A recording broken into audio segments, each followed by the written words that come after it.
எல்லோருக்கும் ஹாய். நம்ம தல தோனி. இவரை பற்றி தெரியாதவங்க யாருமே இருக்க முடியாது. Farmer cricketer.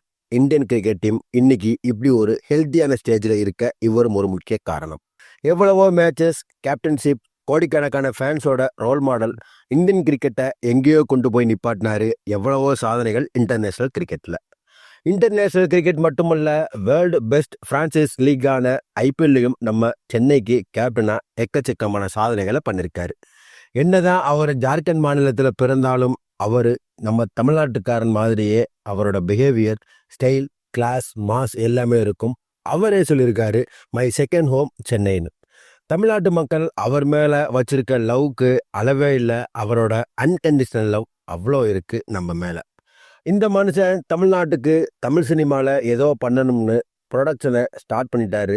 தோனி என்டர்டெயின்மெண்ட்னு ப்ரொடக்ஷனை ஸ்டார்ட் பண்ணிட்டு தமிழ் சினிமாவில் சில பல படங்களை ப்ரொடியூஸ் பண்ணியிருக்காருன்னு சொன்னால் நம்ப முடியல, நம்பிதான் ஆகணும். இன் திஸ் வீடியோ நம்ம தல தோனி ப்ரொடியூஸ் பண்ண தமிழ் படங்கள் என்னென்னு கொஞ்சம் இன்ட்ரெஸ்டிங்காகவே பார்ப்போம். எல்ஜிஎம். நம்ம தல தோனி தயாரித்த ஃபர்ஸ்ட் படம் LGM, let's get married. Ramesh Tamilmani direct பண்ணி தோனி என்டர்டெயின்மெண்ட் சார்பில் தோனி, சாக்ஷி தோனி ப்ரொடியூஸ் பண்ண படம் இந்த எல்ஜிஎம். 2023 வெளிவந்த இந்த படம் சரியா போலன்னு தான் சொல்லணும்.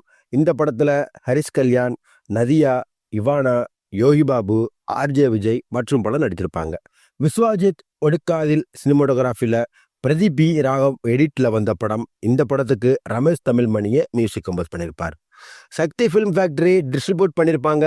தோனி, சாக்ஷி தோனி மூவி ஃபங்க்ஷன்லாம் பார்ட்டிசிபேட் பண்ணிட்டாங்க. பட் படம் ரொம்பவே சுமாரான கதைக்காலத்தோட பாக்ஸ் ஆஃபீஸ்லையும் கலெக்ஷன் சரியாக இல்லாதனால தோனி என்டர்டெயின்மெண்ட் ப்ரொடியூஸ் பண்ண ஃபர்ஸ்ட் படமே ஃப்ளாப் ஆச்சுன்னு தான் சொல்லணும். தோனி ப்ரொடியூஸ் பண்ணனால இந்த படத்து மேலே எதிர்பார்ப்புகள் அதிகமாக இருந்தாலும் படம் சரியாக போகலன்னு தான் சொல்லணும். ஸோ நம்ம தல தோனி தமிழ் சினிமாவில் ப்ரொடியூஸ் பண்ண ஒரே படம் எல்ஜிஎம். அடுத்தடுத்து சரியான படங்களை ப்ரொடியூஸ் பண்ணுவார்னு நம்புவோம். இப்படி தோனி படத்தில் என்னதான் ஃப்ளாப் கொடுத்தாலும் he is the master in Indian cricket, சிஎஸ்கேலையும் கூட. இந்த வீடியோ பிடிச்சிருந்தா லைக் பண்ணுங்க. தல தோனி ஃபேன்ஸ், சினிமா ஃபேன்ஸ் எல்லாத்துக்கும் இந்த வீடியோவை ஷேர் பண்ணுங்க. தல தோனியை பற்றின உங்களோட அன்கண்டிஷனல் லவ் எவ்வளோ இருக்குன்னு கமெண்ட்ல சொல்லுங்க. அடுத்து ஒரு இன்ட்ரெஸ்டிங்கான வீடியோவில் நான் உங்களை சந்திக்கிறேன். Until then, bye bye.